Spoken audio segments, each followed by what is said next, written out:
Good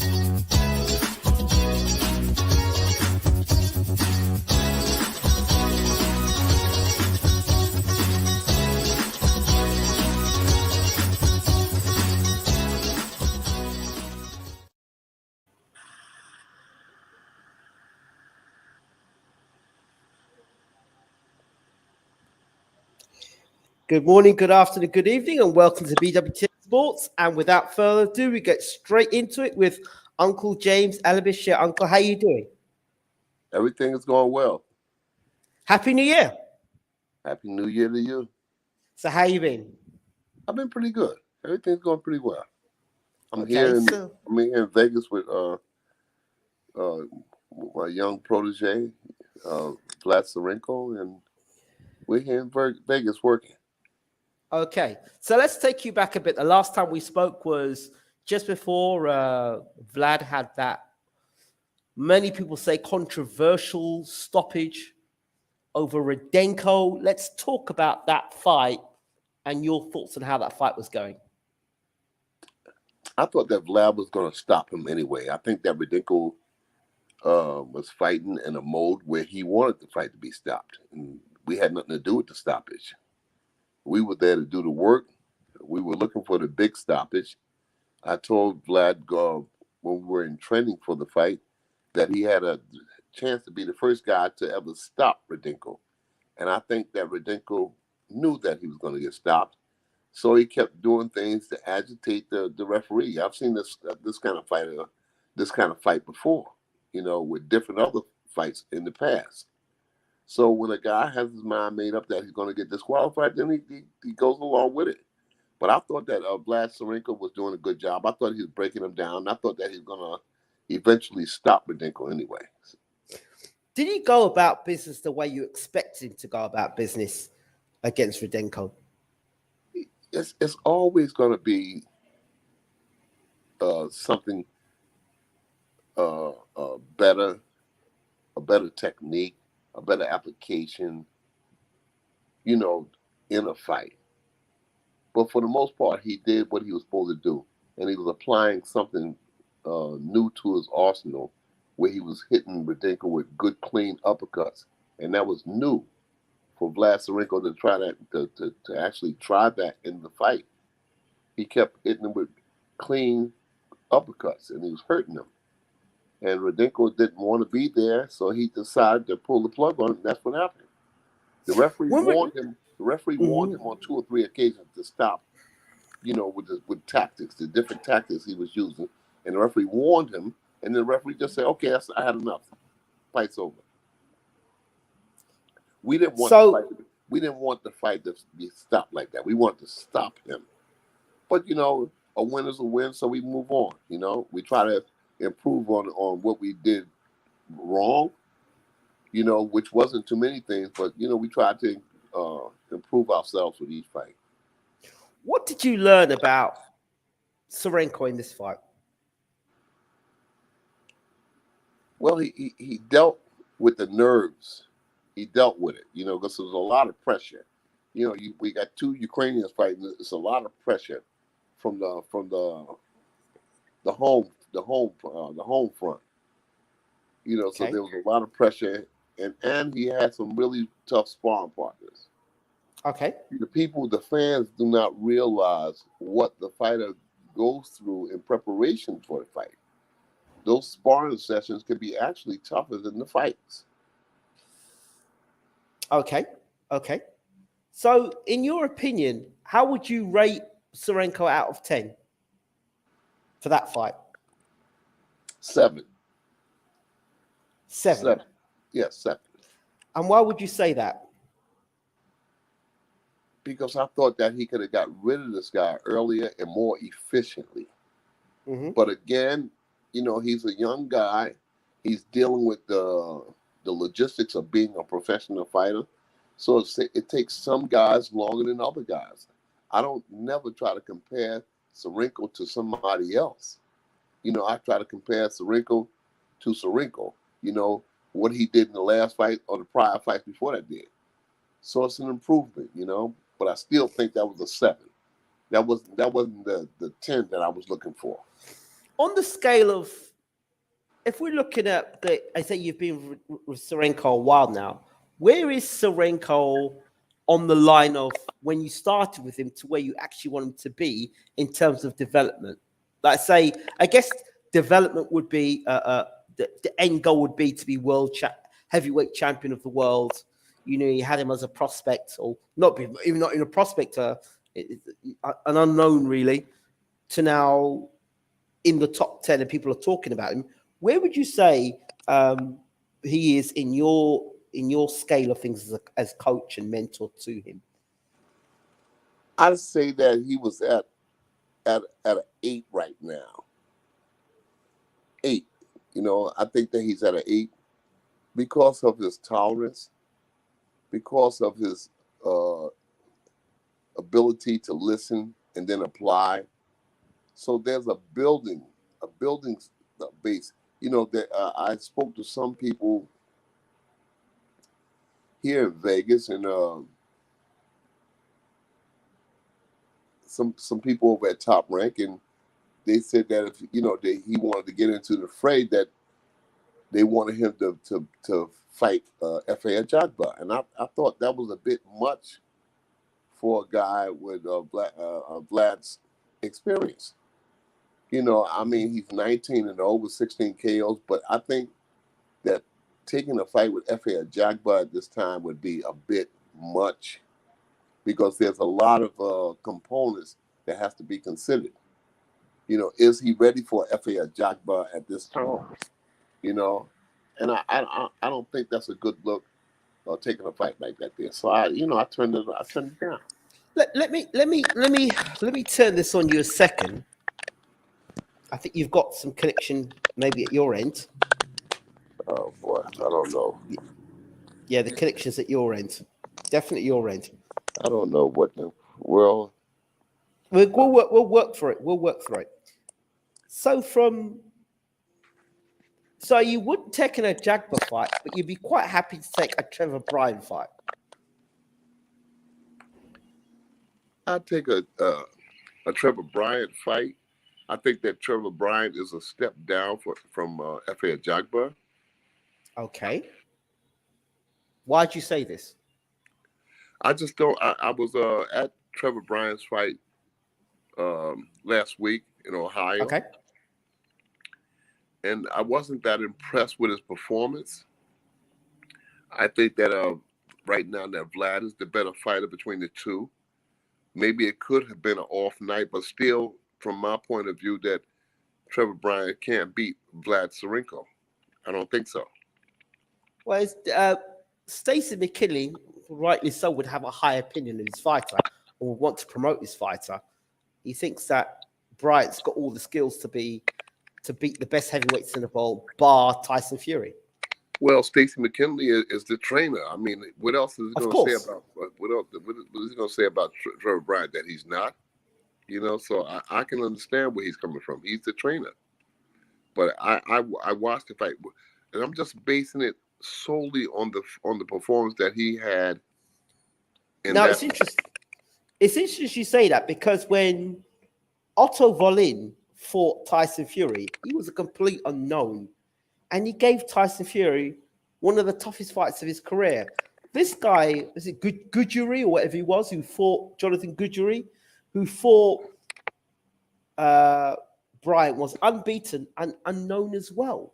Is it a case of this guy being unknown and better than advertised, or Trevor Bryant just not being that good?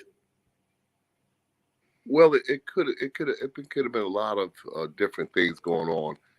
It could have been that Trevor Bryant couldn't get up for this opponent, whereas he would get up for Vlad Sirenko. So you can't really say that he's this or that because it could have been a lot of things. But when you're the heavyweight champion, you have to get up for everybody. Absolutely. You have to find a way. You have to find a way to get up for everybody because the time that you don't get up, that's the time you will get beat.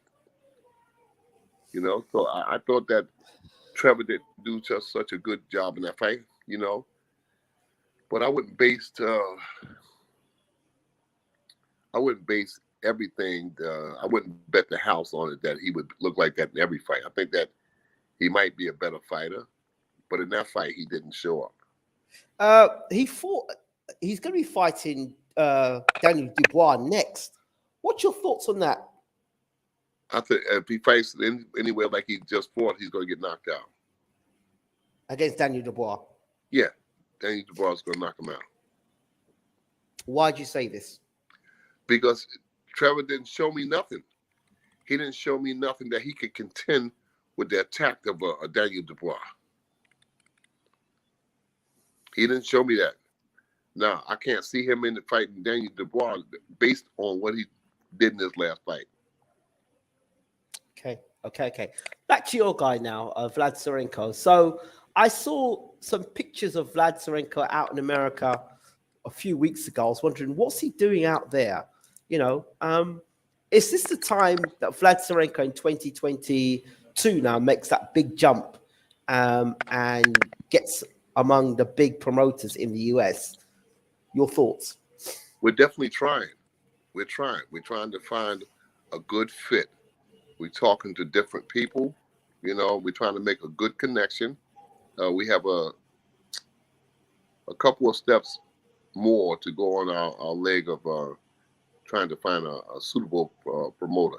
And I'm trying to tell Vlad that it's not always the most money, but it's to find a comfortable fit, somebody that you're comfortable with their movements. Because a lot of times when you get involved with people where they paying big money, they want you to do big things. And real quickly, and fast track you. Yes, and fast track you. And I don't want to. I don't want that for Vlad Sirenko. I don't want that for Vlad Sirenko. Vlad Sirenko is like, he's like a grandson to me, you know. And just like I try to take care of Vlad Sirenko the way I've always taken care of every boxer that I've worked with. I have a special interest in the boxer, you know. I'm sometimes I'm accused of being too human with the boxer. You know, I separate myself from the business and I look at people's lives saying that, you know, when boxing is over, these guys still have a life. I don't want to throw them in the crack and throw them in the trash can by putting them in tough fights early. Vlad Sirenko is just 27 years old. So, I mean, I don't want to just throw them in the trash cans. So I want to try to make smart moves with him. You know, I want him to be with a promoter that's going to care about his development and move him to a position where he can become the heavyweight champion of the world. So it's taking about being smart and taking the right fights at the right time. Yeah, that's my attitude. That's smart. That's smart business. Yeah, it's smart business. I don't want to just throw him out there, you know. Vlad Sirenko is coming along nicely. You know, I sat down and spoke with him the other day. I said, look, we've got 5 years. 5 years we've been at this.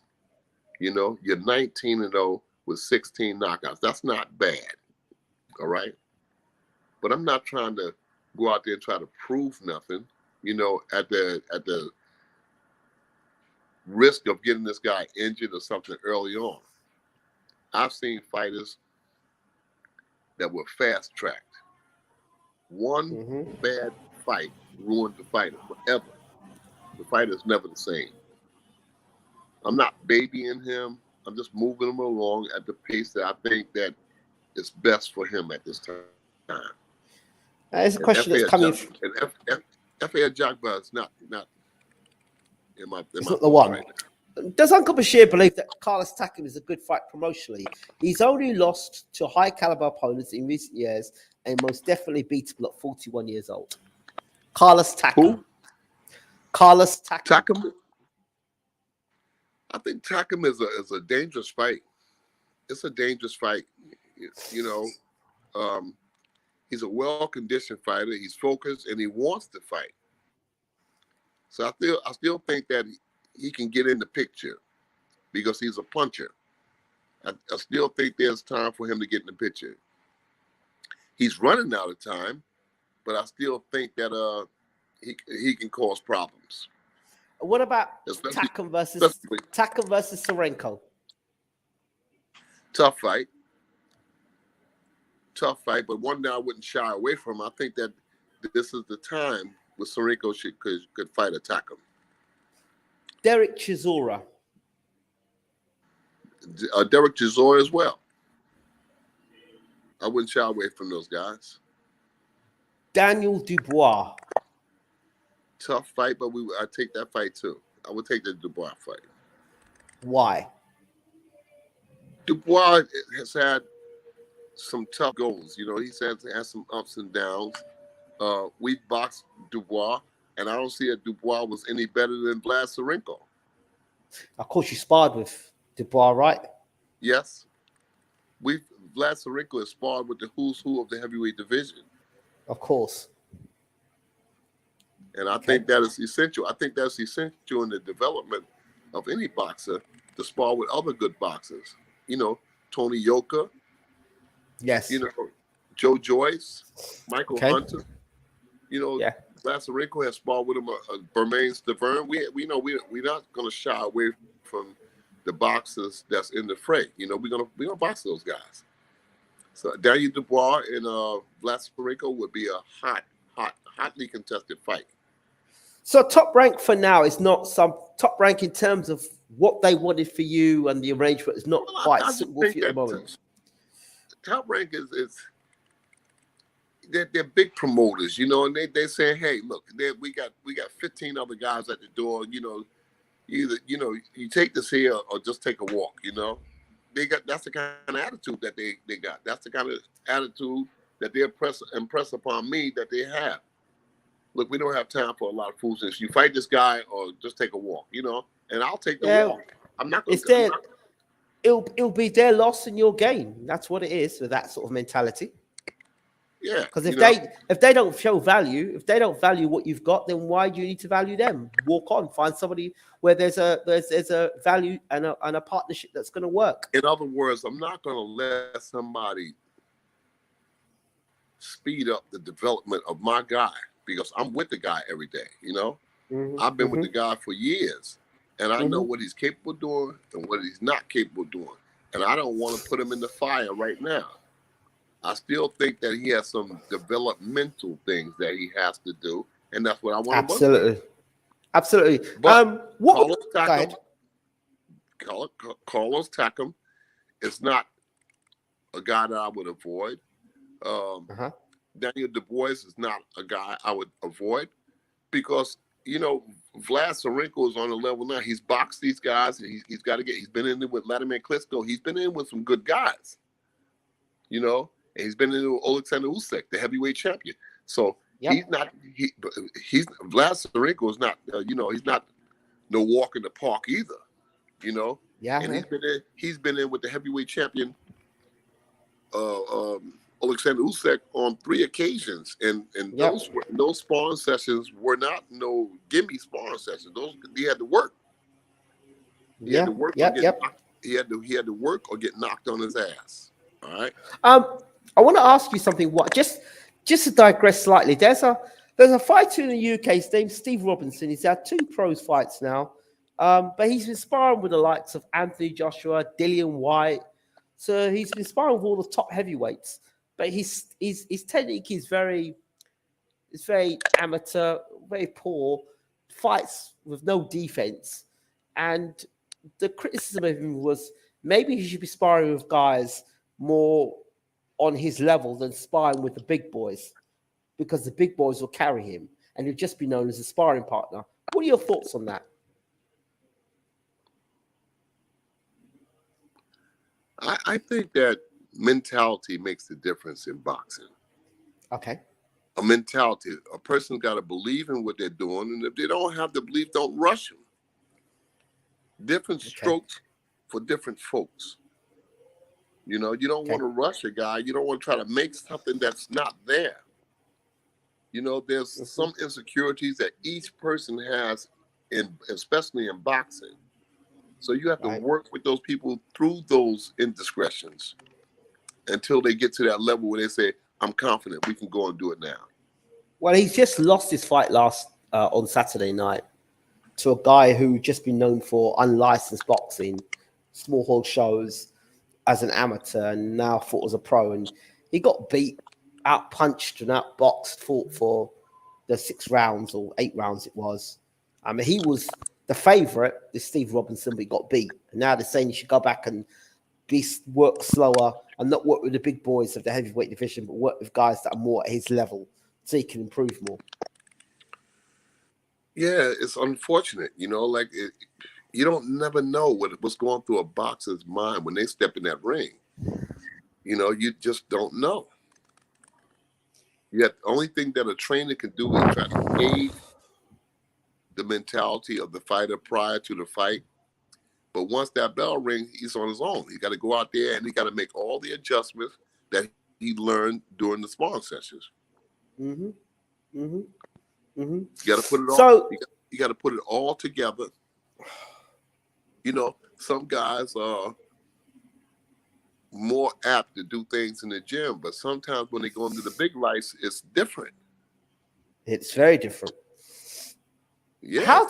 How would you say you get around that? Is there a way they can get around it? Well, you know, for instance, we were in the gym here in Vegas a couple of days ago, and Vlad got a little agitated with me. You know, I said, "Whoa, just calm down, calm down." He got a little edgy with me. Said, "Come on, man." He said, look, it's hot in here. I said, "Vlad, just calm down, calm down. It's going to be hot under those lights. When you step inside that ring, it's going to be hot under those lights." And I mean hot. You know, a lot of times I'm in the corner and I'm sweating more than the boxer that's out there boxing. I mean, I'm soaked and wet from the lights. I said, so get used to the heat. Don't open that door. Don't open that door. Keep the same clothes on and work through it because that's your job. Now let's go back out there and do 3 more rounds. And if you keep talking, we do 5 more rounds. Look, I'm an old guy. Think about what I'm going through. You understand? Consider what I'm going through to be here. You understand? I don't want to be a trainer in name. I want to do the work. I want to do the work, and I know that it's a time where I won't be able to do the work. I can only talk. But right now, I can still do different things. In fact, I'm looking to be in the gym this morning with Devin Haney and his father. You know, I'm looking to be. Wow, that would be great to even get a word to talk with Devin Haney and his dad would be great. Yeah, well, I hope to be in the gym with them in a couple of hours. Fantastic, fantastic. I want to talk a lot more about your position as probably the most experienced trainer out there in the world at the moment. Say 52 years plus. Is it 50 or 52 years plus of 52 years of September will be 53 years. Wow, that's a lot of experience there, Uncle. I still don't understand why your experience is not being valued more.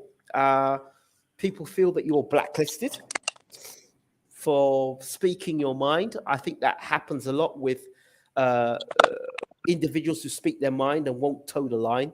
Well, if for those individuals that think that I speak my mind, then they don't know nothing about boxing because all of the trainers that I know spoke their mind. Eddie Futch, Angelo Dundee, Gil Clancy, Sam Solomon, they all spoke their mind. They were all outspoken trainers. They were not yes men. Mm-hmm. And I don't think a yes man does any benefit to the fighter if he's just going to be a yes man, if he's just going to go along for the ride, you know? Mm-hmm. I mean, there's been numerous times when different fighters have gotten agitated with me because of my antics inside the gyms or the things I might have said, you know? And even Emmanuel Stewart would tell me at different times, you shouldn't say that. You shouldn't do this. I said, why not? Why not? You tell me why not, and then I won't do it. Me and Emmanuel would bump heads about different things. I said, man, he needs somebody to tell him that.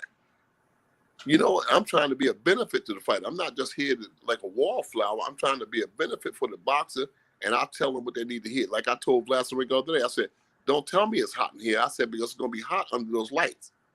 when somebody's jumping on your ass, it's gonna be hot under those lights. All right? When you cut in your mouth, when you cut over your eye, when you busted up nose and stuff, this is boxing. This is not rehearsal. This is boxing. So I said, leave that door closed and get back in that ring and do 3 more rounds. You have to do it. You have to have the mentality to work through it. That's what makes champions. If everybody could be a champion, then what would be the value in it? You know, you got to work through it. So yeah, I think that I'm the most experienced boxing trainer out there in the heavyweight division. I don't think nobody currently, there are no current trainers around that have the experience of training heavyweights that I have. I don't think there's a single one anywhere. Maybe I'm overlooking somebody, and if I am, please call to mind. But I don't think that no one out there has the experience that I have when it comes to training the dinosaurs. I've been there. I've done that. And I've been there with some pretty good ones, you know? Absolutely. I think I'm trying to get out. I'm trying to move towards this Anthony Joshua situation because the latest thing is, before I even go into that, what have you seen sitting back watching the whole Joshua drama unfold, him leaving Rob McCracken, training with Chill, training with Mayweather, training with this person, training with that person, and now the rumor is that much to do about nothing. About nothing. Go ahead. Much to do about nothing. I think that he's wasting his time. I think he's wasting his energy. You know, you feel it here, you feel it there, and most of the guys that he's worked with that I've seen on the internet, some of the tactics, if not many of the tactics, was wrong for a heavyweight boxer. We'll get knocked out as well. That stuff don't work with no heavyweights, you know. And I'm not putting nobody down. If you don't know, you don't know. Say you don't know. Everybody in boxing now wants to be the guy. I can do this. I can do that. I can do this. I can do that. Where's your resume? Where's your resume? When you go to these big companies, all right, to get jobs, the people say, where is your resume? Your resume. They don't just hire you because you look good or you dress well. They want to say, what have you done? What have you done lately? Like Janet Jackson would say, what have you done lately? What have you done for me lately? Exactly. All right. So when you make an investment, and I see this all over and over and over and over again, then I see AJ says, well, I'll beat Usyk without a trainer. I wouldn't try that. I wouldn't try that. If you want to master what you do, you've got to bring in the teachers. All right. I'm a heavyweight teacher. My forte in boxing has been with the dinosaurs. Constantly. I've always been with the cruiserweights and the heavyweights. You know, I can train any weight because know why? I make the mental adjustments. I understand who I work with, what I've got, and then I work accordingly. But you don't just go out there and try to apply the same thing to a heavyweight that you apply to a featherweight. No, it doesn't work like that. The energy levels are a bit different. The power levels are different. The movement is different. So the application, when you're going forward, you got to have a different attitude going forward. Application. A few names were pulled up. One of the names, he was working with a gentleman called Chill. And I was told that you would know more about Chill because he was around more of your era. Chill came after me. Okay. Chill came after me. He's a young man. He's been around boxing for a while. And he understands the sport. But that does not say that he's a guy that trains heavyweights. I've seen Chill train a lot of guys. I think him and Jeff Mayweather worked with Sultan Ibragimov. But I had their Ibragimov fight. I had that fight. I was the first trainer that was suggested to work with Ibragimov. But something happened and Jeff got the job. And Jeff understands that. Jeff Mayweather understands. that he got the job because I turned the job down. I wasn't going to leave Vladimir Klitschko. I was training Shannon Briggs. Shannon Briggs was boxing Sultan Ibragimov in some kind of big Knocked him scuffle out. happened. Huh? He knocked him out at Ibragimov for the world title in about the 11th or 12th round. Was it Ibragimov? No, it's Sergey Lakovic. Oh, yeah, that's it. Sergey Lakovic, you know. But yeah, like I said, you know, I think that different trainers are suited for different fighters. I think that Chill been around boxing a long time. But I saw Chill doing different things that I would like to talk to him about, you know, He and I go a long way back. He's a good trainer. There's a lot of good trainers out there, but you have good trainers and then other trainers that has to be educated. And one of the big things in boxing is that many people in this business are stiff necks. I don't need you to tell me. I say, okay, I won't tell you. You know, I won't tell you. I know what I know. And like I told you before, the game is to be sold and not told. I paid to have the knowledge that I have about boxing and about the heavyweight division. I paid in ways that people can't even imagine. And I'm not going to go out there and give my wisdom away. And I'm going to speak my mind. I'm going to tell the boxer what's right and what's wrong. You don't like it? Hey, give me my paycheck and let me go. You know, give me my paycheck and let me go. Anthony Joshua says I'm a smart businessman and everything I do is calculated.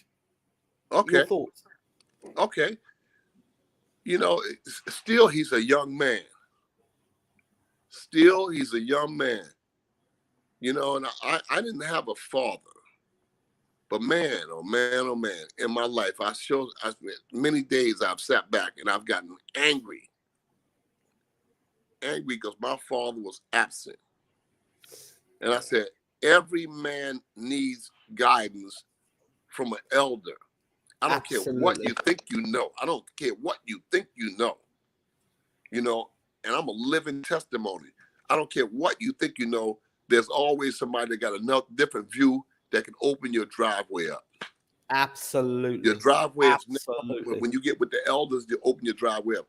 Anthony Joshua does a lot of things in a fight that's unnecessary. And then the things that are critically necessary, he doesn't. He ain't doing.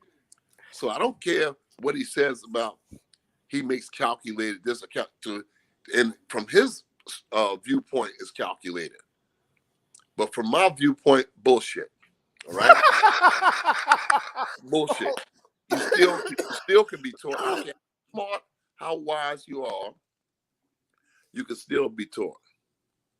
You know? Absolutely. I you know, a lot of times I'd be doing something in the gym and Emmanuel would pull me aside and say, I like what you did there.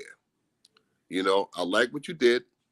Yeah. And he would make comparisons about other trainers that he had with him that he said, they don't do that. You know, I saw something today, you know, that the things you was doing, I like what you did. Keep doing that. Yeah. You know?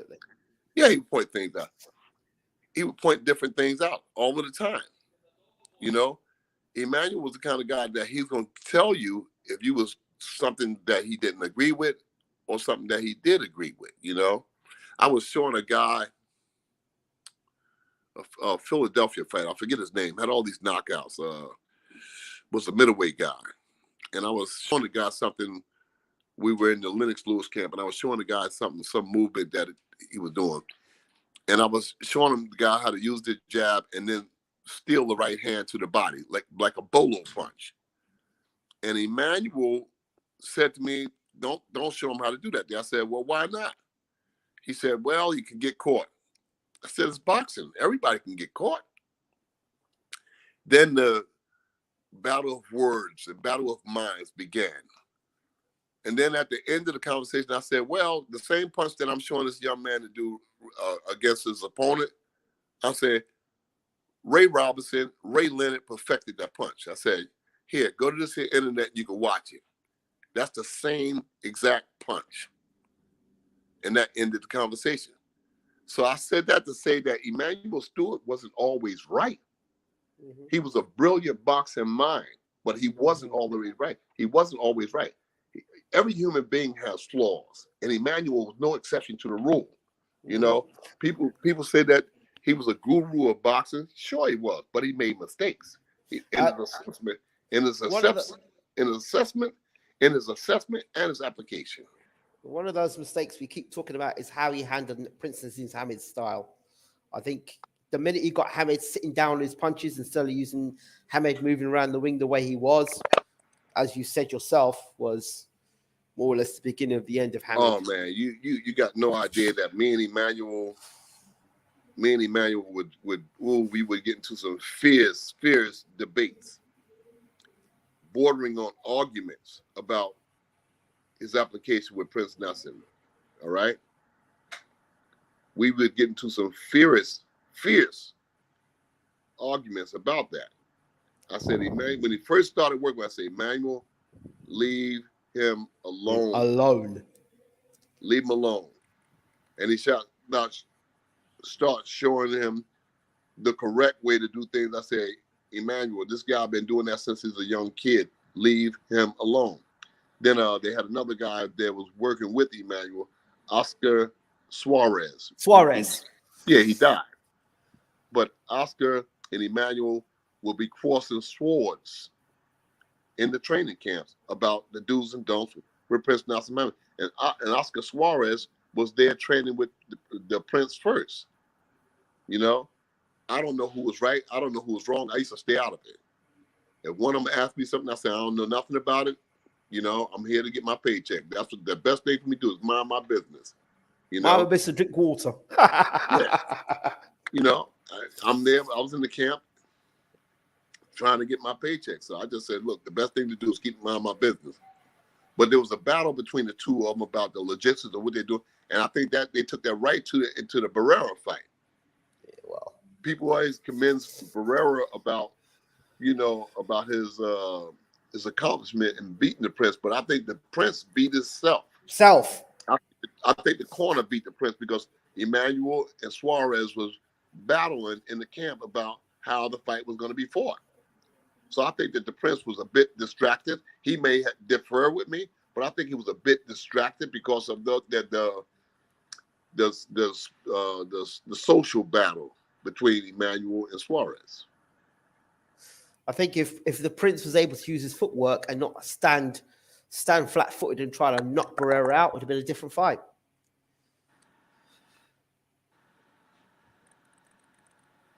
You know? I just got a thing came over my internet, over my message that Robert Easter has been shot multiple times. No. Yep. I don't know whether he died or not, but something just came across. I'll just put that on my.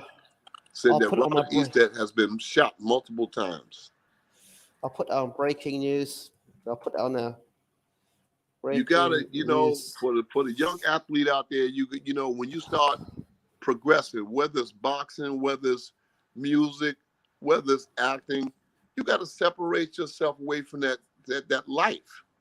And those people that you used to hang out with, they're not your friends no more. They're not your friends no more. You got to separate yourself away from it and try to grow with the career that's being presented to you. But you can't be out there hanging out in the same places you used to hang out because people, you know, I think that being a rapper in America, at least, is one of the most dangerous occupations in America. Because every time I see a rapper, they're getting killed. You know, for being in that atmosphere that promotes that kind of activity. Yes, not good. I'm just typing it up. What more do you know about it, Uncle? Huh? What more have you heard about the story about Robert Easter? It just came across my screen a few minutes ago. It just came across my screen. I don't know where it came from. It just briefly was there on the screen saying Robert Easter had been shot multiple times, and the screen went back up. So I didn't get a chance to view it. There we go. You found it? I've just put it at the bottom there. But Robert Easter shot multiple times. That's it. Good gracious. Oh my word! I think the last time I had something like this on the like talking to somebody doing a big interview, it was about Prince, and I was doing an interview with Destiny Child's former manager, and we heard the news about Prince. It was like, oh my god, not good, not good. I hope Robert Easter's okay though. I hope he's okay. But this sport is just. Yes, it's life. It's life. Some people can't separate themselves from their past. But if you want to be successful, you can't always dwell and hang out with the same crew that you was hanging out with growing up. Your life has changed. You became entertainer, an actor, boxer, whatever. You got to change the atmosphere. It was shot in a armed robbery attempt. What? Armed robbery attempt. Oh, goodness. Like Vernon Forrest. Same thing happened to Vernon Forrest. Some guys robbed him. All in arm, so hoping not life-threatening. Career over, it looks sadly. Yeah. I would think so if he got shot multiple times. He's lucky that he's not paralyzed. Wow. Wow.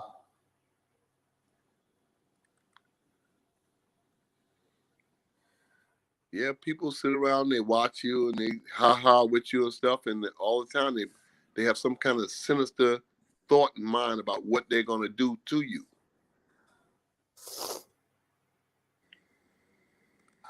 Wow. It's not good, really, is it? Really not good. So, okay, Uncle. I think Thank you for that. I think the static that we was hearing on the other end, I think that was because my phone was connected to my wire, because I disconnected the wire and everything is clear. There you go. That's my what charger it is. cord. My charger cord. Yeah, I keep hearing it click, click, click, click, click in the background all the time. But since I took it, I don't hear anything now. That's good. We don't have the clicking anymore. It's fantastic. So our prayers with Robert Easter. Let's get back to this trainer situation and Anthony Joshua. I think that I have something to offer Anthony Joshua. We all think you've got something to offer Anthony Joshua. He's searching here, searching there, but not just come into his camp as a figure. I wouldn't even come into the camp unless he was going to listen, unless he was truly going to listen. I can invite some things to him, some suggestions for him, But one of the suggestions is that he needs to sit down and watch George Foreman and Sonny Liston. He needs to observe them. Not so much their styles, but their mentalities when they're dealing with smaller guys, or with any fighter for that fact. George Foreman and Sonny Liston had the same persona dealing with any fighter. Small guys, big guys, they didn't care. I'm coming to get you. Uncle, you made an analysis about Joshua, and you said you thought he was the next George Foreman. And I said to you that Joe Joyce is more like George Foreman than Anthony Joshua will ever be. Mentality.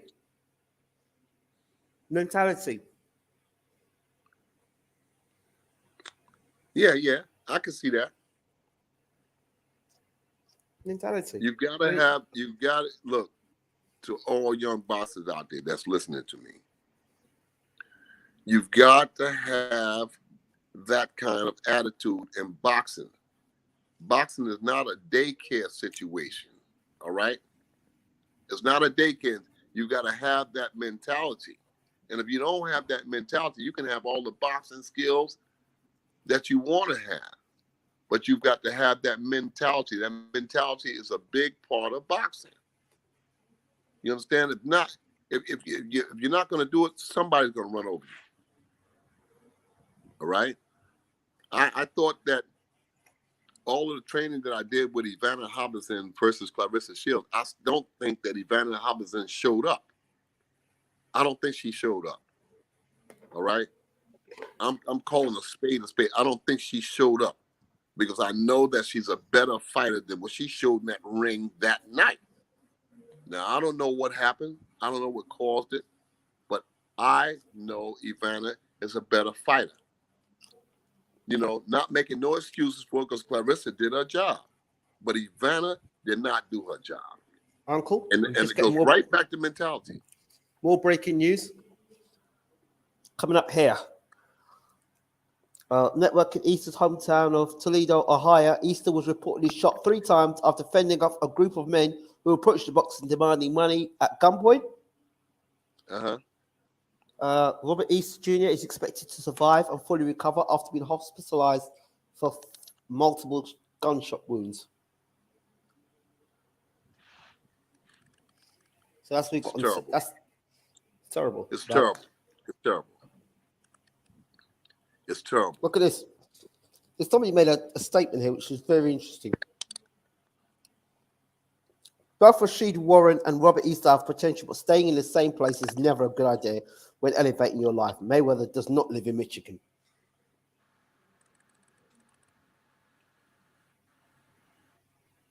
What do you think, Uncle? Floyd surrounds himself with positive business people. Mm-hmm. You know, he just removes himself from that atmosphere where he's more likely to encounter. I see it happen with these the rappers all the time in America.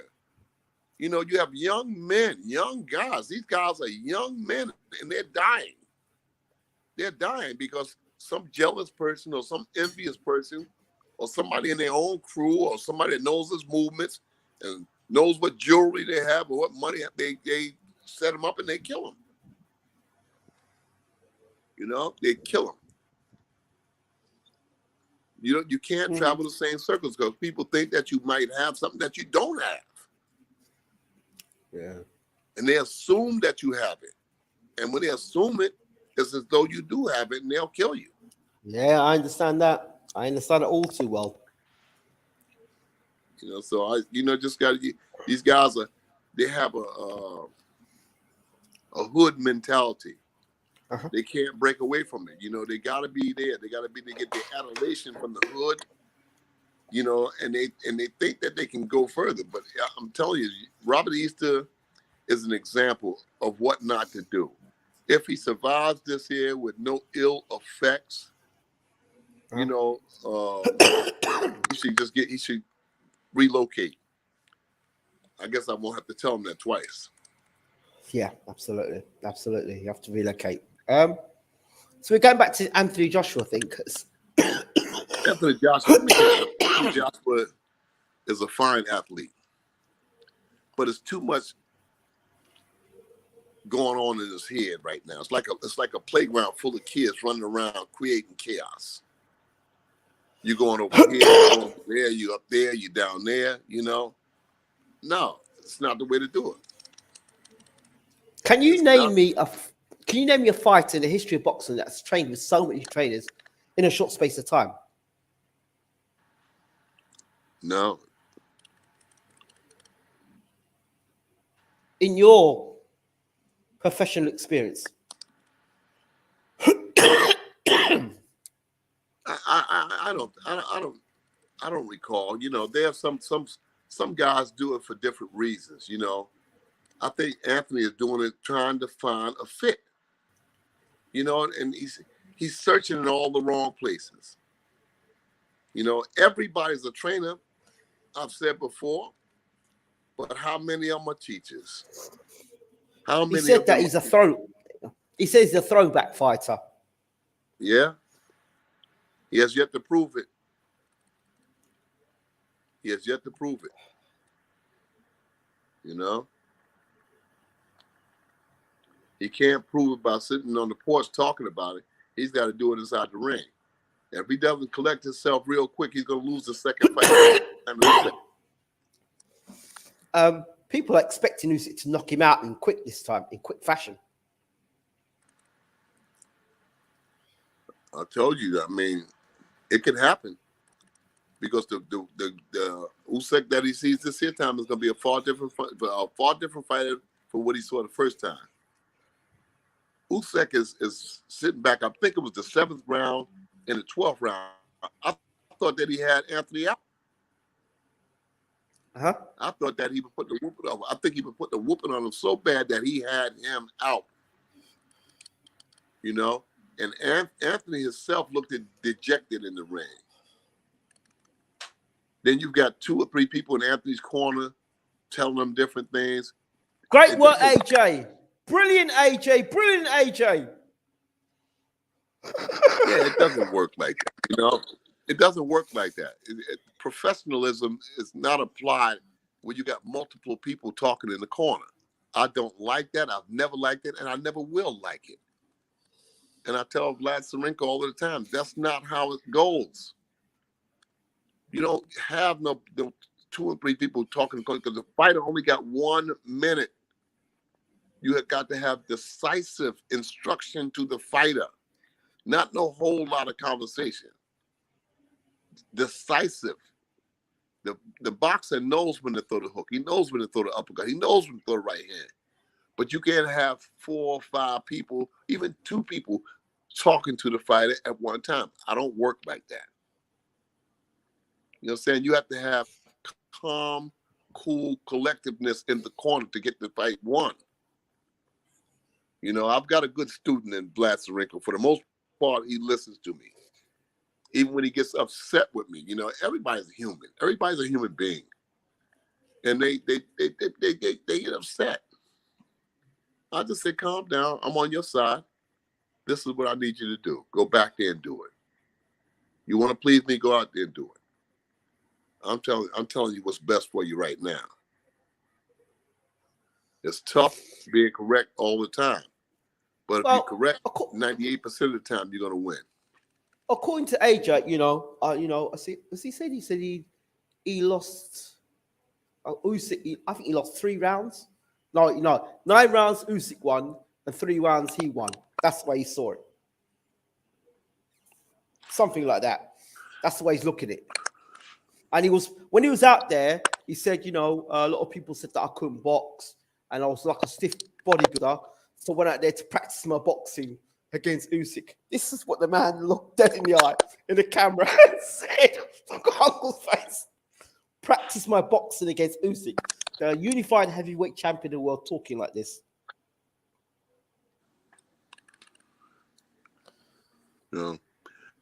I just think that AJ need to sit back, and he doesn't have a lot of time because this fight is going to happen soon. May or June somewhere. I heard it was April. I heard it was in April. Well, I was just saying, hypothetically speaking, it could have been May or June. I wouldn't push for April. Even now, and I slip and fall and then buy some more months to get it right, And then he's talking about, going out there fighting him without a trainer, he could beat him. Hey, this is not millions of dollars is at stake. Your reputation is at stake.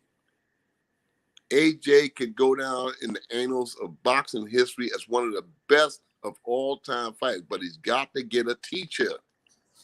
He's got to embrace a teacher. He's got to sit down and shut up, you understand, and listen.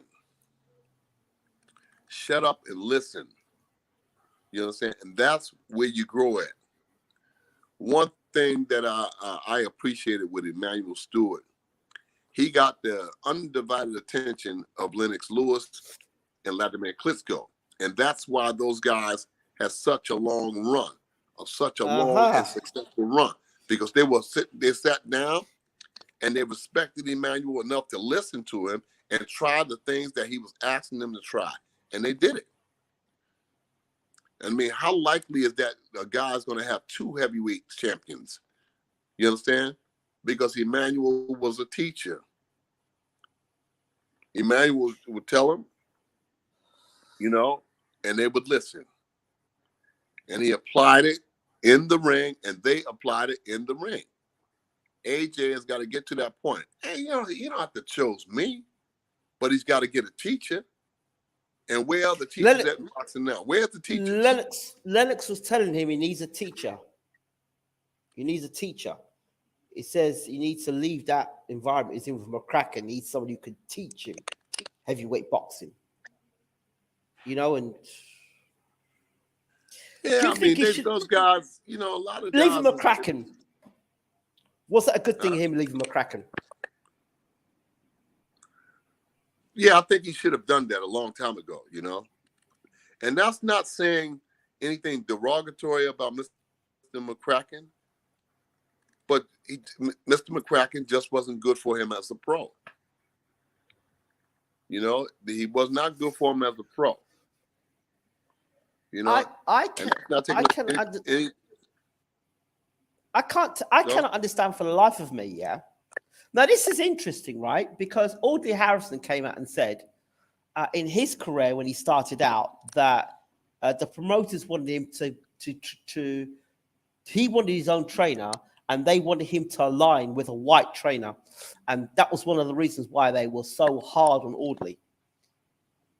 When the promoters wanted him, they wanted him obviously as a gold medalist, and then they wanted him to actually, when he signed with them, is to actually go with a white trainer. Not that there's anything wrong with a white trainer, but Audley wanted to be with an American trainer. So, but these promoters wanted to force it. But if you look at it, and it is what it is. You look at Frank Bruno, you look at Anthony Joshua, you look at what was his name, Daniel Dubois. All those guys have gone down that same sort of pathway. Bruno was with Terry Lawless. Joshua was with what's his name, McCracken. Dubois was with, now he's gone with Shane McGuigan. Lennox Lewis did it very differently though. He had John Davenport, didn't he? And then he moved and he had what's his name, Pepe Correa, and then he went to Emmanuel Stewart. So they did things set up very different. And you look at Dillian White's career. He had he had Mike Tibbs, left Mike Tibbs. At one point, he was with Jonathan Banks. Yeah, he was with Jonathan Banks. Left Banks with Tibbs, and then after that, he went on. And now he's with Xavier Miller and Harold the Shadow Knight. So, is there something there in that, Uncle, or not? I'm not talking skin color. I'm just talking about quality of trainers that start a career. Guys are just trying to find a fit. It's but like promoters are trying to find a comfortable pair of shoes. But promoters who are not fighting, but promoters who are not fighting are telling fighters who their trainer will be. Not giving them a choice. This is who your trainer will be. If you sign with us, you will go to this trainer. Even that trainer is no goddamn good for you. That can't be right. That's why I like the Muhammad Ali Act, because the Muhammad Ali Act says that nobody can tell a boxer who's going to be in that corner. That's what the Muhammad Ali Act implies. Nobody can tell a boxer about who's going to be. The boxer can have his mother and father in the corner, like Chris Bird had his mother and father in the corner throughout his career. So you can't tell nobody what makes them comfortable. The promoters need to stay out of the boxer's business and let the boxer find his own trainers. And find his own trainers. Bottom line is, what I'm saying here is that AJ needs to find a fit right now. He needs to be getting valuable knowledge about how. Rumor is, all right. Rumor is it's Robert Garcia. I sincerely hope it isn't. Robert Garcia. Yes. Well, I don't. I mean, who did Robert Garcia? Robert Garcia train as heavyweight. He trained one journeyman heavyweight. That's it. Who did he train as a cruiserweight or light heavyweight? No idea. I asked the question. People came in there confidently in the room and said to me, he's training with Robert Garcia. I'm like, yeah, what does that mean? Yeah, what does it mean? The CV, your resume, who are you? And again, I'm not putting any of these guys out. I'm not putting them down. I'm just saying, what does your resume say? I'm asking the same questions that a Fortune 500 company would ask. Show me your resume. You're talking about dealing with the dinosaurs. It's a different look. It's a different energy. It's a different impact. It's a different everything. You understand? I see people that call themselves training heavyweights all the time, and they train them totally wrong. But I don't say nothing because they'll say, who am I to say? You know, I'll say, well, I'm just a guy with 52 years of experience. You know, I'm looking back at, you know, and I'm thankful to those guys. Maurice Harris, Jamel McCline, Shannon Briggs, the assistant trainer for Lennox Lewis, Monty Barrett, Eddie Chambers, Latimer Klitschko, you know, and Alexander Usyk. Andre Perlet, you know, I have some pretty good fighters, some big guys, you know, big guys that can punch. So I've had those years to develop my style, to develop my strategies, and understand what it works for a big guy. You know, I understand. I've been there, I've done that, and it didn't come easy. I don't understand. When these boxing fans call names out, they call out trainers' names. They go, oh, who's going to fix AJ? Yeah, Adam Booth. Get Adam Booth. I'm like, well, okay, he did with David Haye, but what else has Adam Booth done?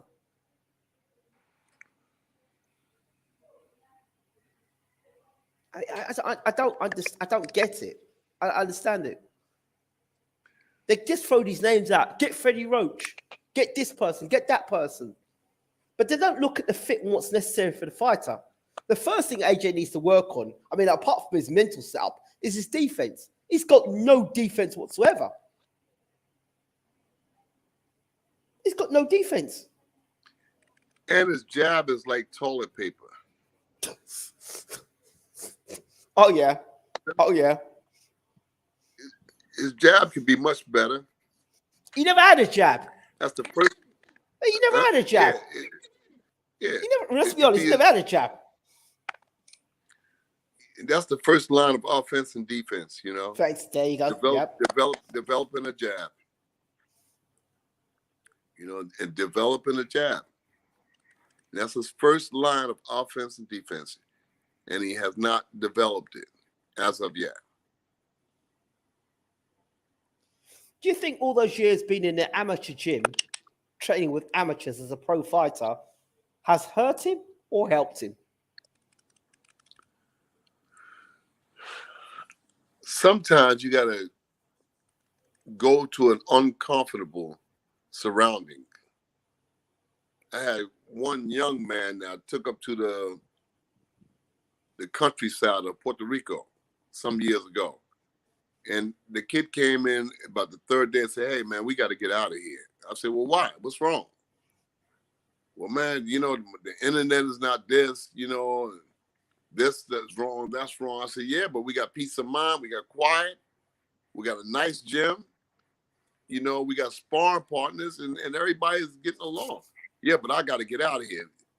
What he meant was, I got to get where people is. I got to get where some alcohol is. I got to get with some women are. You know, I got to get out of here because this is too isolated for me. And that told me something about that young man. I said, he'll never achieve nothing because he does not have that discipline. Uncomfortable. At least back when Bernard Hopkins said something. He said, you know, there may be somebody out there that boxes better than me or that punches harder than me. You know, that's slicker than me, that's quicker than me.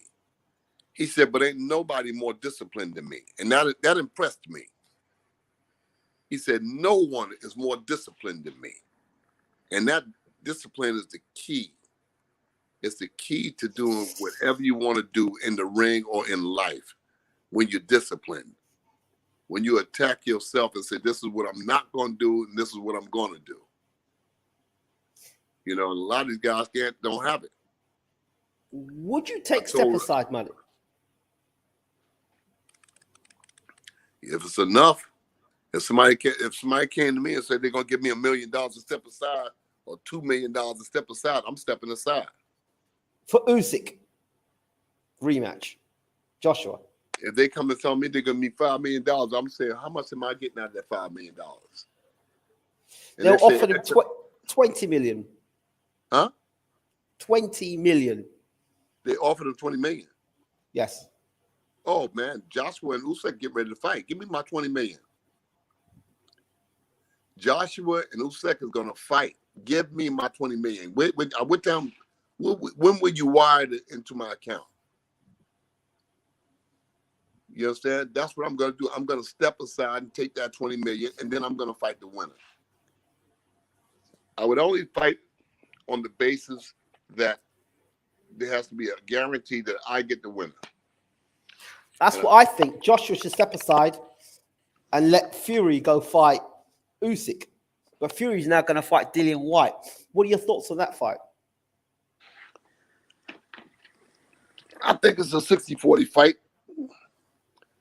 Dillian Whyte loses to Tyson Fury. Do you think that having Harold the Shadow Knight in his corner will help him against Tyson Fury?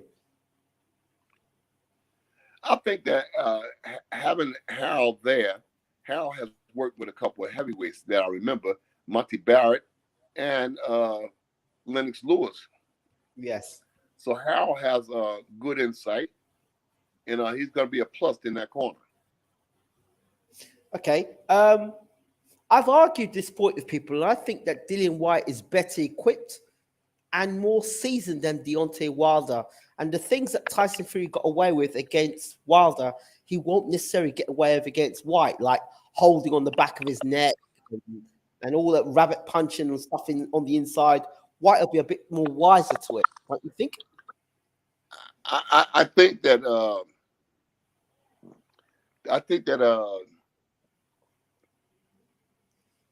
first of all, Harold Knight needs to be the face of that corner because of his longevity with Lennox Lewis. Absolutely. He should be the face of that corner. All right? Absolutely. This is not an ego contest. I'm just calling a spade a spade. When I sit back and look at the resumes of both guys, I think Harold Knight needs to be the face of that corner. Of course he does, without a shadow of doubt, undisputedly. And in saying that, he can work inside the gym himself, but going forward into the fight itself, Harold Knight needs to be the face in that corner. Right. That can help him. That can be of value to him. Mm-hmm. I think that Fury is going to give Dillian Whyte a boxing lesson. Okay. I think that if Dillian Whyte applies the right pressure, he can reduce what Tyson does in the boxing venue. But he has to apply the right pressure. What about body? It has to be consistent. It has to be consistent. Uh-huh. Natural body puncher. Yeah. Which Whyte is. Yeah. Who really goes to Tyson's body? Yeah, he got to go to the body. It's a lot of body there to punch. But just like he's distributing body punches, he got to watch incoming too. Uh-huh. He's got to watch incoming because Tyson's got a pretty fast hand. He's pretty accurate, Yeah. I think that this is a good fight. I think this is a good fight, Do you think Dillian White gives Fury more of a competitive fight than Wilder did?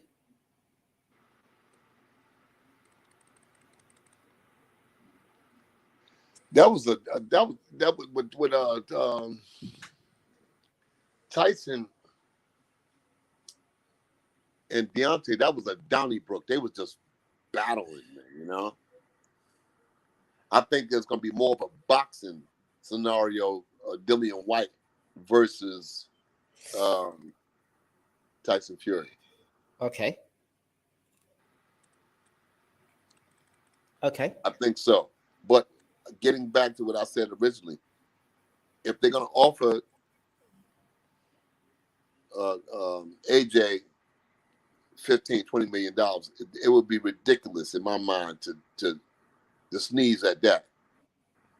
Now, you get your chance. Take the money, step aside, and give yourself more time to collect yourself to go into that fight. Don't let pride get in the way of good sense. I don't care how many millions you already have. 20 more million ain't gonna hurt the workload. Well, Vitaly says that Joshua shouldn't do that, and he should go into an immediate rematch with Usyk and prove the sort of champion he is. That's what Vitaly's saying. I don't care who said it. Take that 20 million, AJ. I don't care. 20. I'm taking the 20 million. I'm 20 million and I ain't got to throw a punch. Are you serious? No, I'm taking that 20 million and then I'm going to be ready for the winner. Whoever wins, I'm ready. So wait, if Joshua doesn't fight Usyk and Fury goes and fights White, then what happens then? AJ's left out on the cold. Let White and Joshua fight. But White's going to fight Tyson Fury.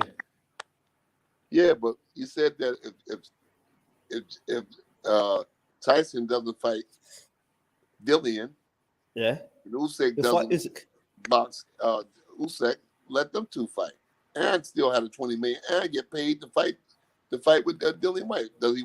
He doesn't want to take that chance. I don't take the chance, but you still got 20 million. You're 20 million off better without taking a punch. Without taking air punch. I've always envied the guys that get that step aside money because you're not throwing a punch, and you're getting paid royally because of your position in the rankings. Oh my goodness, man, come on!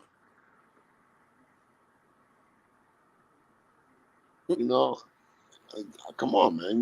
Give the guys the money, and you don't get no kind of thing. No. Okay, let's talk about the unified heavyweight champion of the world, Alexander Usyk. Were you any good at soccer, Uncle Bashir? Huh? Were you any good at football, soccer yourself? No. Oh, well, Terrible. Alexander Usyk. Well, that's what you probably say about Alexander Usyk. He went out to play for a second division club in Ukraine, I believe, and well, it didn't end up very well. He missed an opportunity to score. People say he's got 2 left feet, but fair play to him. He did give it a go anyway. He went out and played for a football team recently. I don't know if you saw the clip of it. Yeah. He's that kind of guy. He likes that. Bless him. So the heavyweight champion of the world, where is his positioning now, do you think, in terms of the mindset? We had a really great insight by I think Eugene. that he needs this AJ fight. For the skeptics, I think he needs the AJ fight to say, hey, this wasn't a fluke. I'm the heavyweight champion. There's a lot of people saying, if AJ did this, he does that, he critique this and critique that, he can come back and he can win, blah, blah, blah, blah, blah, blah, blah, blah, blah. I think Usyk needs the AJ fight to establish himself. All right? I think he needs the AJ fight to say, look, this wasn't no joke. You got to understand that I'm the heavyweight champion of the world. And I just showed you there. So, yeah, he needs this fight for credibility. Okay. Let's talk about Serrano Taylor. Your thoughts on that? That's a good fight. That's a good fight. But if my back was to the wall, I'd take Serrano. I'm going Serrano too. I'm going with Serrano by KO. Yeah. If my back was to the wall, I'd take Serrano. Better suited for the position. You know? Better suited. And she's really, really into what she's doing. It's going to be a good fight for however long it lasts, though. Okay. What's your thoughts been on Chris Eubank Jr. and Roy Jones Jr.? I think the jury is still out on the two of them. I don't think that they've been in a fight yet where he's really been tested. You know, so I think the jury's out on the collaboration between the two. You can't really tell until you're in the fire, until you got to get up off the floor and win. You understand? Now, a lot of people can do things from one point. You know, you can go out and you can beat people. You know, you can dominate people in style, but you really, really can't tell until something goes awry in the corner. Cut, nose, mouth, eye, you know, or you've been down, or you got a injured shoulder or something. That's when you tell if the collaboration really, really works. When they're confronted with a dilemma. And once they're confronted with that dilemma, then you know just what you got. If they get through. And even if they don't get through, you still understand that, hey, these guys are good together. Eubank versus Charlo Mwinga, Golovkin, Billy Joe Saunders. Where is he? What do you say? The top middleweights. Where is Chris Eubank Jr.? Does he beat Golovkin? I don't think so. Does he beat Charlo? No. Does he beat Saunders?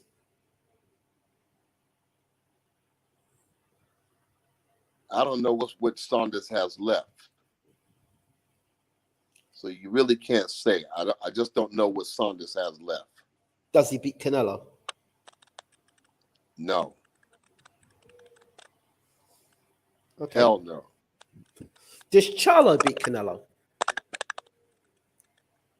No. Does Benavidez beat Canelo?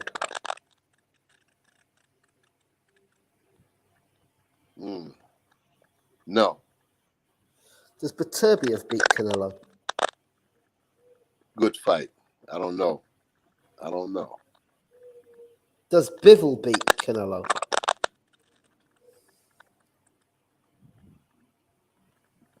$60-40 Bivol.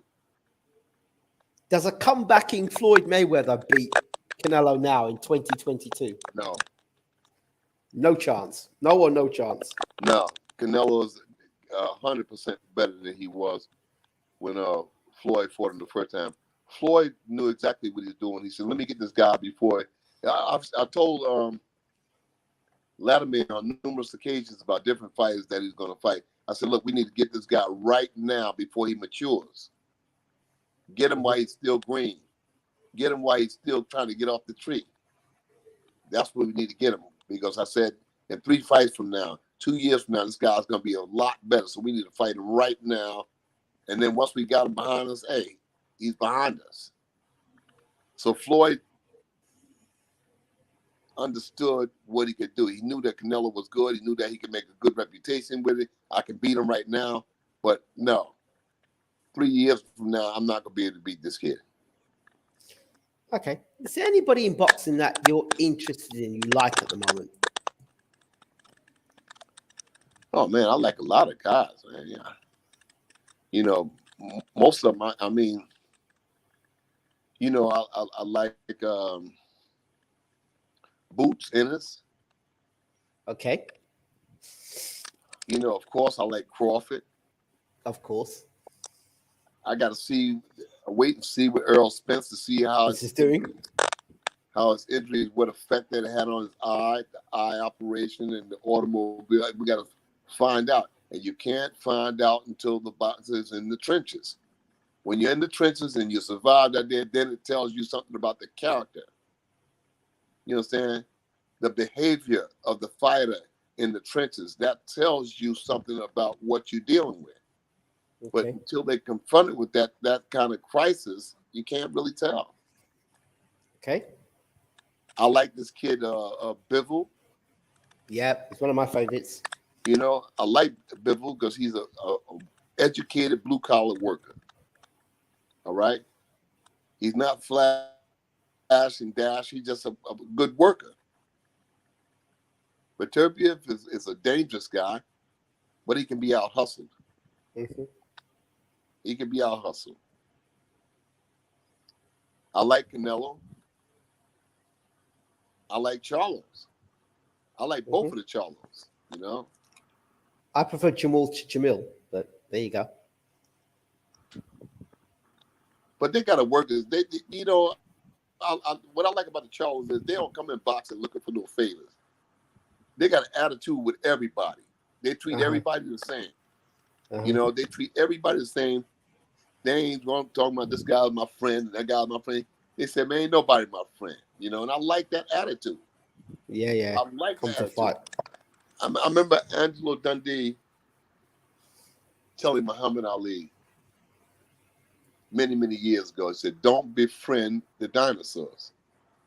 Don't try to be friends with them. Because one day you're gonna have to meet them in that ring. And you're gonna have to take that attitude in the ring to beat them.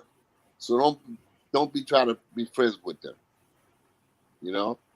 And I got the same attitude about Sirenko. Don't try to be friends with nobody. These guys are gonna be trying to take your head off, you know?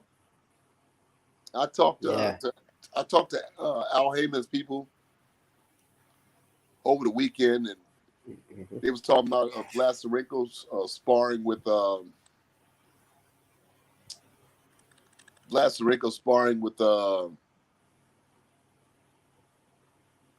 Jared Anderson. Oh, that'd be interesting.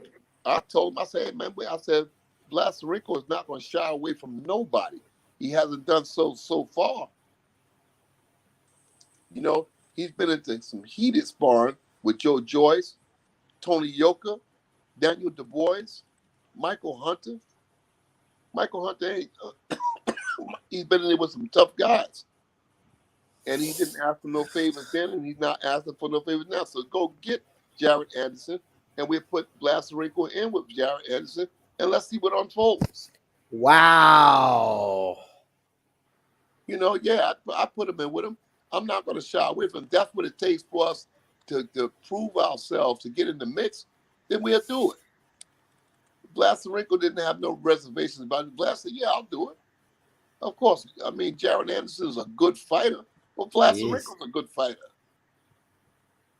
You know? I mean, they're fast-tracking Jared Anderson to become heavyweight champion of the world within the next 3 to 5 years. But the same thing that we're doing with Vlad Sirenko. But we want the same opportunities that Jared is having to prove ourselves. We don't want to go and exceed that. We want the same opportunities. I think. What would the likelihood of Al Haymon Al Haymon signing Sirenko be? Is it a team you could see yourselves working with? There's some other options that we're looking at. You know, if we get on, that's good. If we don't get on, that's still good. Okay. But there are a number of different promoters that we've been talking to, and we're just trying to see where we fit best. Again, I don't want to be with the guy that's going to offer us the most money, because sometimes when people offer you money, they want fast results, and I don't want to put. Have you ever considered Frank Warren? Because Frank Warren knows how to guide people to world titles. Yeah, Frank Warren would be somebody on the short list. Yeah.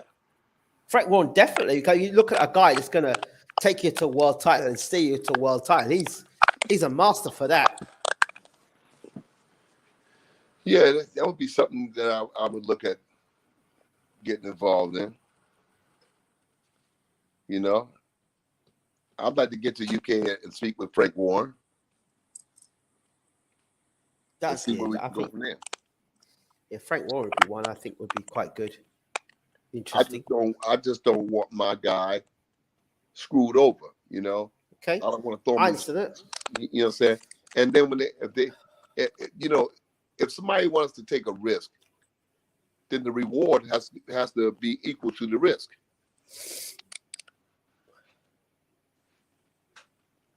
We're not just going to go out there and fight, you know. Would you consider a fight of Sokolovsky versus Sirenko?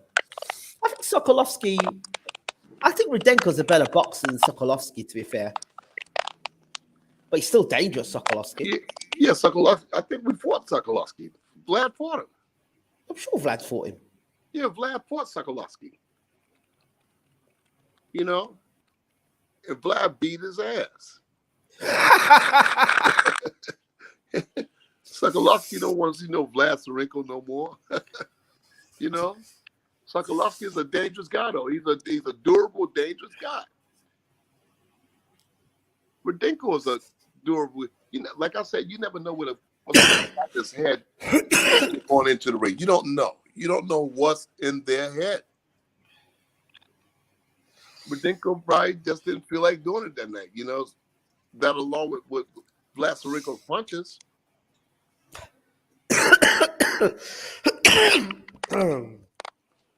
Okay, Uncle. Is there anything else that we haven't covered today? Oh yeah, the thing that Tyson Fury said he called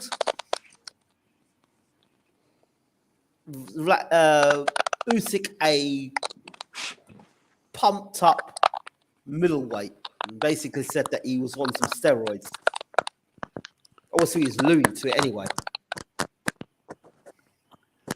You know, I think that a lot of people are gonna. I'm try to get my cord to charge because the charge is running out. Wait 1 minute, please. Sure, Uncle. Okay. I think that people underestimate Alexander Usyk because of his size, but his boxing ability, his speed, his angles, his awkwardness gives him some validity. You understand? It gives some credibility, and I think that people overlook those things. And coupled with that is his mentality. Alexander Usyk is, I've said many times before, he's not a walk in the park. I know him, I understand him. You know, he's not a walk in the park for anybody. Even with a trainer, he's a tough guy to beat because he's very serious about his craft, and he's not afraid. He's not afraid. He's coming in that ring to fight. That is what I know about him. That's what I discovered about him in the 3 years that we worked together. And he's willing to take chances. So he's going to be a tough guy. So Tyson Fury might think it's an easy fight until he's in there, you know, about the 8th or 9th round. Then you're going to see the real Usyk come out because that's when he excels. After 8 rounds, that's when he really excels going down that stretch. He's tough. Okay. I know you said you're going to be with Bill Haney and Devon hopefully tomorrow. You said or today. Just on those two, what are your thoughts on a potential unification bout between them and Mr. Kambosos? I think that Devon Haney beats Kambosos. It's a great fight. Yes, it's a very interesting fight. I think that Devon Haney beats him. You think the fight will happen?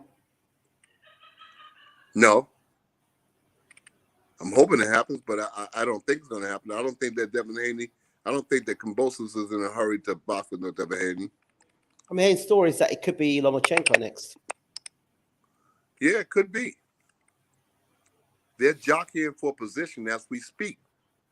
You know, so it could be. You know, they're trying to get Lomachenko in there because Lomachenko is aging. So they want to get the best out of him before he goes out. Final thoughts. Tony Yoka, he declined the fight with Herkovic because he has a fight coming up with what's his boy's name again? The guy that... I thought that Tony Yoka had accepted the fight with Herkovic. No, he's going to fight Martin Bakole instead. He's got a fight against Martin Bakole. I think that Bakole is going to get knocked out by Yoka, but I could be wrong. Bakole is the one that Michael Hunter beat, right? Yes. Yeah, he's going to be in tough because Tony Yoka is a tough guy. Bakole fights too much for his face. He's got no defense I think whatsoever. that Vlad Sirenko and Tony Yoka has got at least 90 rounds of sparring in, and Tony Yoka is a tough guy. Okay. He has a tough mentality. He has a tough mentality. He's there to fight. You know, you can depend on Tony Yoka fighting all that. I want to see that fight between him and Herkovic. I think that he beat Herkovic in the amateurs, though. Tony Yoka, I think he beat him in the amateurs. Yes. You know? Yeah. Absolutely. My guy for the heavyweight division, apart from... Hello. Mr. Sirenko, how are you? I'm good. How are you doing? Happy New Year. Thank you. It's Sirenko's birthday today. Is it? Happy birthday, champ. Thank you so much. Very quickly, a couple of thoughts. First thought on your fight, your recent win. Sorry, I didn't hear you because it was that thing. Your recent win against Radenko. Your thoughts on the Radenko win? Thank you so much. He said, "What's your thoughts?" It wasn't best performance, but I got a win. That's the main point. Okay, and Alexander Usyk winning the heavyweight championship of the world. Surprising. I didn't expect it. You didn't expect it all. Yes. Yeah. Okay. And being in the States, how are you feeling? Pretty comfortable.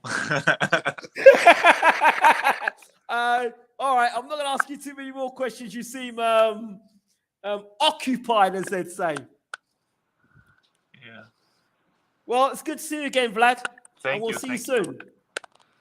See you soon. Uncle Bashir, take care. See you soon. And with that, Uncle Bashir, I think we will end our interview. What happened? Hello? We're out. Thank you so much, both of you guys. All right. Take care. Okay. Have a good day. And if you see Mr. Haney, let me know if you're in the gym, you see them both. I'd love to get Yeah, I certainly will. You know. All right. I think that Devin Haney is on the right track. I think that they're moving right on up. I think that he stands a good chance to become the face of the division. Okay, Uncle. Sounds great. So let me know if there's anybody else while you're out there that we can get a quick... I've also been in the gym with this kid that's getting ready to fight Tank Davis, Rolly. Let's get him. I'd love to get him on. He's got a lot to... He's a character. I'd love to talk to him. He's a character. He's a character. He's a flipping character, yeah. Get him. If we can get him as well, even if it's 5 minutes with Rolly, it'd be amazing.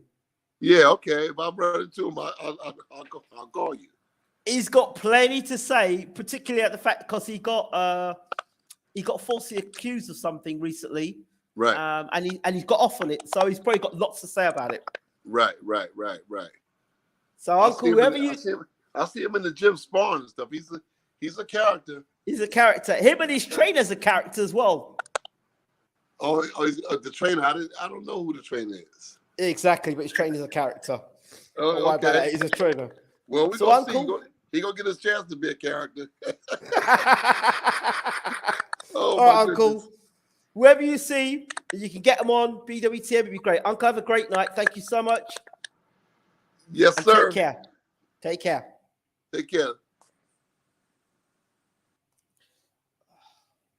So there's Uncle Bashir there. Thank you for sticking with us at BWTM Sports. And for those of you who want to stick around a little longer, check us out playing FIFA, the Man United rebuild. That's us for now. Thanks for watching. Don't forget to smash the like button before you leave the room, you lot.